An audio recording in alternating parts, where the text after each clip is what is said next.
दूसरी शंका एक भाई की है। दुकान में Coca Cola, Sprite, Thums Up, Pepsi, पानी की बोतल ये बेच सकते हैं या नहीं? क्योंकि देखो लगभग 1.5 या 2 साल के आसपास का समय हो गया है। परमात्मा ने एक वीडियो भी बनवा दिया था कि परम पूज्य सतगुरु रामपाल जी भगवान से उपदेश लेने के बाद में अब हमने तीनों गुणों से बचकर मर्यादित भक्ति करने के लिए 3 गुण क्या हैं? रजोगुण, शतोगुण और ये तमोगुण। ये 3 गुण हमारे को जो है ये भ्रमित रखते हैं। ब्रह्मा विष्णु महेश के माध्यम से ये काल हमारे को जो है वो भ्रमित रखता है, हमारी भक्ति नहीं बनने देता है। और ये नाम उपदेश लेने के बाद में भगत के आचार विचार, उसके व्यवहार में, उसकी बोलचाल में, उसके खान पान में, उसके पीने में रात दिन का अंतर हो जाना चाहिए अन्य सांसारिक लोगों के बजाय। परमात्मा कहते हैं जैसा खाओगे अन्न वैसा ही होगा मन, और जैसा पियोगे पानी वैसी होगी तुम्हारी वाणी। और भाई फिर इसका प्रभाव हमारी भक्ति के ऊपर भी पड़ेगा। तो लगभग 1.5 साल पहले ही दास ने वीडियो बना दिया था और लगभग 1.5 साल से ही दास ने ये संकल्प ले लिया था सतगुरु रामपाल जी भगवान से कि परमात्मा अब आपका दास आपके द्वारा निर्देशित खाद्य वस्तुओं के अलावा कोई भी ऐसी वस्तु नहीं खाएगा जो मेरे मन को जो है वो डिस्टर्ब करे। तो दास ने 1.5 साल से किसी भी प्रकार की कोल्ड ड्रिंक, ये Coca Cola, Pepsi, Thums Up जितनी भी दुनिया भर की हैं, ये दास ने पीनी छोड़ दी। और 1.5 साल हो गई दास ने एक घूंट भी नहीं पी, एक घूंट भी नहीं पी। और जब हम अपने हृदय से ज्ञान को समझकर संकल्प करेंगे फिर परमात्मा भी हमारा पूरा पूरा सहयोग करता है। कभी परमात्मा ने दास के मन में भी नहीं आने दी, मन में भी इतनी दया परमात्मा की। बाहर का खाना हमने छोड़ दिया है, ये कचौड़ी, पकौड़ी, समोसे, बाहर का कुछ भी हमने खाना छोड़ दिया है। चाउमीन, बर्गर, पेटीज, पार्टीज कुछ नहीं खाते बाहर का हम बिल्कुल भी। जो कच्चा राशन जो लेकर आना भोजन पकाने के लिए हमारी मजबूरी है, आटा, दाल, चावल, चीनी ये सब लेके आना, ये हम लेके आते हैं क्योंकि ये हमारी मजबूरी है। घर पर आकर हम उनसे अपने हाथों से भोजन बनाते हैं, उसके बाद हम भगवान को भोग लगाते हैं, फिर हम खाते हैं। बाकी मार्केट में कोई भी बनी बनाई वस्तु कोई भी सत्सेवक भाई बहन नहीं खाता है। फल फ्रूट की बात अलग है, फल फ्रूट भी लाते हैं तो धो धा के अच्छे से पहले भगवान को भोग लगा के फिर खाते हैं। भाई और बहनों, हर प्रकार से हमने सावधानी रखनी पड़ेगी। तो भाई की शायद कोई दुकान होगी और ये कोका कोला वगैरह, थम्स अप वगैरह की शायद ये रखते होंगे, क्योंकि आम जो जनरल स्टोर वाले होते हैं, जो किराने की दुकानों वाले होते हैं, वो सारी चीजें जो है रखते हैं एक फ्रिज लगा के। तो भाई आप संत रामपाल जी भगवान के भगत हैं और भगवान ने हमें बताया कि बच्चों जो काम हम ना करें वो काम हम दूसरों को भी करने के लिए प्रेरित ना करें। ठीक है, यदि कोई गंदा खाना हम नहीं खाते हैं तो हमने दूसरों को भी नहीं खिलाना है। गंदा पानी हम नहीं पीते हैं, हमने दूसरों को भी नहीं पिलाना है। और भाई ये Coca Cola, Thums Up, Sprite वगैरह जीवन जीने का ये साधन नहीं है। कोई एक ही धंधा नहीं है पूरी दुनिया में कि अगर सभी लोग अगर कोका कोला बेचेंगे, पेप्सी बेचेंगे तो ही उनका परिवार चलेगा। नहीं, 1% आदमी मुश्किल से पूरी दुनिया में ये काम करते होंगे जहर को पीने का और जहर को जो है वो पिलाने का। ये जहर है, ये कोई ड्रिंक नहीं है। ये Coca Cola, Pepsi, Thums Up वगैरह भाई और बहनों ये जहर है, ये शराब से कम नहीं है। ये स्लो पॉइजन है। इसका हमारे शरीर पर कितना नुकसान होता है, लीवर पे कितना नुकसान होता है। हम तो खाली जो है बल्कि मन की संतुष्टि के लिए 2 मिनट का वो आनंद सा आता है, और आनंद भी कुछ नहीं आता, वो जबरदस्ती का आनंद है। मैंने जिंदगी में पहली बार जब मैं छोटा सा था 10-12 साल का, तो मुझे जो है मेरे दादाजी ने 10 रुपए दे दिए। अब भाई आज से 30 साल पहले 10 रुपए मिल जाना मतलब आपको 1 लाख रुपए मिल जाना। मेले में जाते थे, बड़ी मुश्किल से 5 रुपए देते थे घर वाले, 5 रुपए में पूरा मेला घूम लेते थे, खा लेते थे।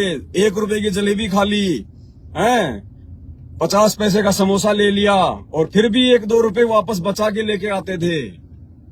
5 रुपए इतनी बड़ी चीज थी उस समय। तो दादाजी ने मेरे को 10 रुपए दे दिए किसी बात पे खुश होके, मैं उसका हुक्का भर दिया करता था, तो मेरे को 10 रुपए दे दिए। अब 10 रुपए दे दिए तो नादान बालक क्या करेगा, 10 रुपए का ज्यादा से ज्यादा 1 रुपए की टॉफी खा लेगा। अब 1 रुपए की उस समय पहले गोल गोल आती थी वो टॉफियां, छोटी छोटी, वो आती थी तकरीबन 30 या 40। अब 30-40 भी नहीं खा सकते पूरी।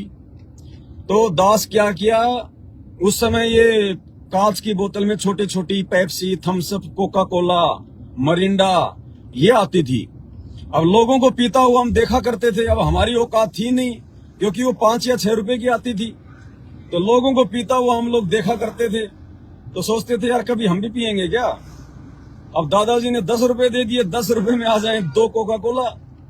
अब हम तो तुरंत भगे दुकान पे और वो 350 ml की वो कोका कोला ले ली और लेके सबके सामने पीने में तो शर्म आई।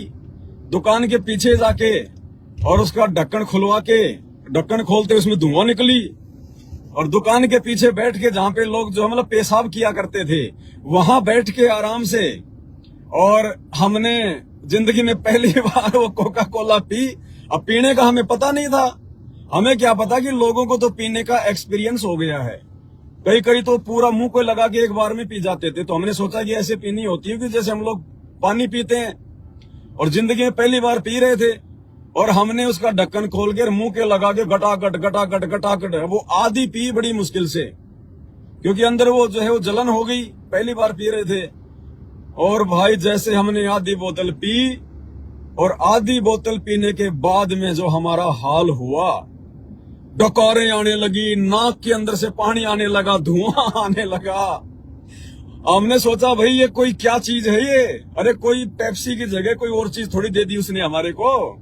भाई हमारी तो हालत खराब हो गई, आंखों से पानी, नाक से धुआं, मुंह से डकार आने लगी, क्योंकि पीना था वो थोड़ा थोड़ा और हमने पी लिया वो पूरा, वो आधी बोतल लोगों की देखा देखी। तो भाई और बहनों, अब 1 गिलास पानी यदि कोई बालक पी ले तो कोई नुकसान नहीं देता, कोई मुंह से धुआं नहीं आता, आंख मतलब जो है वो आंखों से जो है कोई आंसू नहीं आते। क्यों? क्योंकि वो शुद्ध चीज है। अब ये पेप्सी बताओ, 1 घूंट लेते हैं तो कितनी अंदर से डकार आएगी, नाकों से धुआं आएगा, आंखों से पानी आएगा। ये क्या है? ये बाहर क्यों आ रहा है वो सिस्टम? क्योंकि हमारा लीवर, हमारा शरीर उस चीज को जो है स्वीकार नहीं कर रहा है। वो आपको संकेत कर रहा है, वो आपका शरीर आपको संकेत कर रहा है कि बस भैया इससे ज्यादा नहीं, इससे ज्यादा नहीं। दास आपको एक बात बताता है, देखो परमात्मा की जो विज्ञान है ये दुनिया की सर्वश्रेष्ठ विज्ञान है। ये जो शरीर है हमारा, जो ये ह्यूमन बॉडी है, भाई और बहनों, ये कोई सामान्य चीज नहीं है। सतगुरु रामपाल जी भगवान ने बताया कि ये जो मानव शरीर है ये कंप्यूटराइज है। इस शरीर को दुनिया में और कोई नहीं बना सकता, ये कंप्यूटराइज है ये टोटल। अगर कभी आप वैसे देखोगे, आप अगर यूट्यूब वगैरह पे, तो मतलब ये हमारे शरीर की मतलब चर्बी के नीचे का जो हिस्सा दिखाया जाता है बहुत सारी प्रयोगशालाओं में या वैसे भी, तो कितनी सारी नसें हैं, किसका जॉइंट कहां से हो रहा है, क्या क्या अंदर सामान है, दुनिया भर का अड़ंगा उस परमात्मा ने सेट कर रखा है। कोई इंसान नहीं कर सकता ये। और बनाया कैसे भगवान ने? देखो उसकी टेक्निक। एक रोबोट बनाने के लिए इंसान कितनी बड़ी फैक्ट्री लगाता है, कितनी मशीनें लेके आता है, कितने लेबर काम करती हैं, और भगवान ने माता पिता के सहयोग से, 2 पानी की बूंद से, भगवान ने ना कोई कैंची ली, ना कोई हथौड़ा लिया, ना कोई फैक्ट्री लगाई, ना कोई लाइट का खर्चा, ना कोई मटेरियल का खर्चा। माता पिता की सहयोग से 2 बूंद संपर्क में आते ही रज और जो है बीरज के संयोग से, और माँ के पेट में परमात्मा ने 9 महीने में ये कंप्यूटर सेट कर दिया। तो ये कंप्यूटराइज है। बहुत सारे मतलब सेंस जो है वो काम करते हैं, हमें आभास हो जाता कि कहाँ क्या होने वाला, कहाँ क्या होने वाला है। भगवान ने कैसे हमारी आंखें बना दी, कैसे ये जो है कान बना दिए, मुंह बना दी, जीभ बना दी, कैसे हम एक दूसरे की बातों को मतलब समझ रहे हैं, कैसे हम उनका जवाब दे रहे हैं। सांप हमारे नजदीक आएगा तो ये कंप्यूटर, ये दिमाग हमारे को तुरंत जो है मतलब अलर्ट कर देगा कि सावधान, ये सांप है, खा जाएगा, तुरंत हम पीछे हट जाएंगे। और अगर गाय या भैंस आ गई तो ये जो कंप्यूटर में जो ऑटोमेटिक सिस्टम है ये हमें कहेगा कि कोई दिक्कत नहीं है, ये तुझे नुकसान नहीं पहुंचाएगी। मतलब इतनी सारी सेंस, इतने सारे मतलब एंटीना इसके अंदर, ये इंसान के बस की बात नहीं है। कोई बना ही नहीं सकता इस भगवान के अलावा, सदगुरु रामपाल जी के अलावा। तो भाई और बहनों, इस शरीर की एक खासियत है, परमात्मा ने जो है इसके अंदर मतलब सेट कर रखा है। जैसे ही हम लोग खाना खाते हैं, अब खाना खाएंगे, हमें क्या पता, हमारा तो पेट भरेगा तब हम लोग छोड़ते हैं खाना खाने को कि बस अब मेरा पेट भर गया।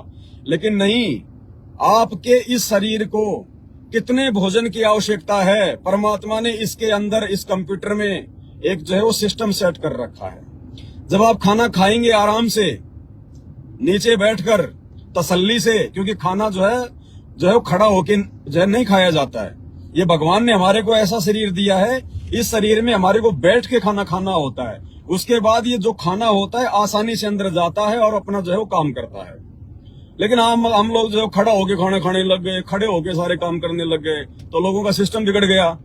अब क्या है, जैसे हम लोग खाना खाएंगे सुबह का, दोपहर का या शाम का, इस शरीर को जितने खाने की आवश्यकता होगी, यानी जितना भोजन इस बॉडी को मिल चुका होगा, भाई और बहनों ध्यान देना, हमारे अंदर से जो मतलब डकार आएगी, सबसे पहले एक डकार आएगी। ये कंप्यूटर हमारे को जो मतलब की नोटिफिकेशन भेजेगा, एक डकार आएगी। वो डकार का मतलब है कि मुझे जितना भोजन मुझे चाहिए था उतना भोजन मुझे मिल चुका है। आप प्लीज इससे ज्यादा भोजन मेरे अंदर ना भेजें, वरना वो वेस्टेज होगा, आपको भी दिक्कत होगी। वो पहला नोटिफिकेशन होता है, वो परमात्मा की तरफ से सेट किया गया है। अगर कोई समझदार व्यक्ति होता है जिसको इस बात का मालूम है, वो तो उसी समय खाना खाना छोड़ देगा कि भैया जितनी बॉडी को जरूरत थी, क्योंकि परमात्मा कहते हैं ना कि खाने के लिए नहीं जिया जाता, जीने के लिए खाया जाता है। कई लोग तो खाने के लिए जी रहे हैं, अरे यार बड़ी मुश्किल से आज मौका लगा है, उसमें लड्डू जलेबी बनवाए भाई, चलो ढंग से खा के आएंगे, कल सुबह खाना ना खाना पड़े। परमात्मा ने कहा कि वो काफिर जो अनभावत खाई, काफिर के अंग में परमात्मा ने बताया कि वो ढेड है, वो नीच है, वो काफिर है जो आवश्यकता से ज्यादा भोजन खाता है। और परमात्मा कहते हैं जिसको अपनी भक्ति सफल करनी होती है, उसके लिए मालिक ने बताया, प्रथम अंजल संयम राखे, पाछे योग युगत गुरु वाखे। मालिक कहते हैं अगर आपको भक्ति करनी है सही प्रकार से, तो आपने खाने को लेके बहुत ज्यादा संयमित होना पड़ेगा। तो पहला नोटिफिकेशन आ जाता है उस परमात्मा की तरफ से जो उसने इस कंप्यूटर में सेट कर रखा है। आपको डकार आ जाएगी, और जैसे ही आपको डकार आई, आपका शरीर कह रहा है कि भैया मुझे जितनी आवश्यकता थी मुझे मिल गया, अब आगे आपकी मर्जी। फिर भी हम लोग ध्यान नहीं देते, क्योंकि मन बड़ा पापी है। टेस्ट आ रहा है, स्वाद आ रहा है, तो मन क्या करेगा, खाता रहेगा। फिर दूसरी डकार आएगी, फिर भी हम ध्यान नहीं देते। फिर तीसरी डकार आएगी, 3 बार हमारे को परमात्मा नोटिफिकेशन भेजता है, 3 बार। अगर तीसरी बार में भी अगर तू रुक गया तो भी तेरा कोई ज्यादा नुकसान नहीं होगा जितना तूने खा लिया। लेकिन हम लोग कहाँ मानने वाले हैं, हम तो जब तक लेटरिन आना नहीं हो जाए शुरू की, भाई अब तो लेटरिन आने वाला, तब तक हम लोग रुकते नहीं हैं। आदत इतनी जो है मतलब क्यों घटिया हो गई, टेस्ट आ रहा है, खाए जाओ खाए जाओ। अरे वो टेस्ट है क्या, टेस्ट क्या है, मरने के बाद काल वो टेस्ट ही तो लेता है। काल को जो है वो कचरे से मतलब नहीं है, काल को तो टेस्ट से मतलब है। वो वासना आपके अंदर वो जमा करना चाहता है जबरदस्ती अपनी। तो भाई और बहनों, इसलिए परमात्मा ने पहले ही काल से आगाह करने के लिए इस शरीर में नोटिफिकेशन लगा दिए, अलार्म लगा दी।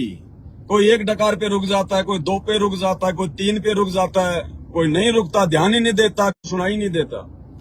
तो ये भी हमने ध्यान रखना है, क्योंकि पहले तो विज्ञान नहीं थी। पहले तो लोग इसी प्रकार से अपने शरीर को जो है कि मेंटेन रखा करते थे, क्योंकि भगवान ने तो पूरा सिस्टम सेट कर रखा है इसमें, पूरा का पूरा सिस्टम। तो यदि आपकी दुकान है कोई इस प्रकार की जिसमें आप ये कोल्ड ड्रिंक वगैरह बेचते हैं, तो भाई दास की तो हाथ जोड़, तो दास की तो भाई देखो ये प्रार्थना है, अब हमने अपने गुरुदेव भगवान पर विश्वास करके चलना पड़ेगा। ठीक है, हमने कभी अपने गुरुजी को पेप्सी वगैरह पीते देखा है क्या? हमने कभी अपने गुरुजी को कोका कोला, स्प्राइट वगैरह, लिम्का, ड्यू वगैरह पीते हुए देखा है क्या? क्या कभी किसी सत्संग में गुरुजी ने इस बात का जिक्र किया क्या? भाई और बहनों, अगर परमात्मा हर बात को बताने लग जाए, हर प्रकार के खान पान को लेके परमात्मा हमारे को सावधान करने लग जाए, तो भाई और बहनों हम ये सोचकर भक्ति नहीं करेंगे, हम भक्ति छोड़ देंगे कि यार ये तो कल को सांस लेना भी बंद कर देंगे। जैसे बहुत सारे लोगों को जब हम ज्ञान समझाते हैं और जो बेसिक नियम है सतगुरु रामपाल जी भगवान के, जब बेसिक नियम उनको हम लोग बताते हैं कि आपने ये नहीं करना, ज्योतिषी को हाथ नहीं दिखाना, ताश नहीं खेलना, जुआ नहीं खेलना, शेयर मार्केट में पैसा नहीं लगाना, किसी भी देवी देवता की कोई भक्ति साधना नहीं करना, कोई नशा पता नहीं करना, कोई माई मसानी सेठ शीतला भैरव भूत हनुमान नहीं पूजना, कोई समाधि वगैरह नहीं पूजना, मरने के बाद में उनकी अस्थियों को जो है गंगा जी लेके नहीं जाना।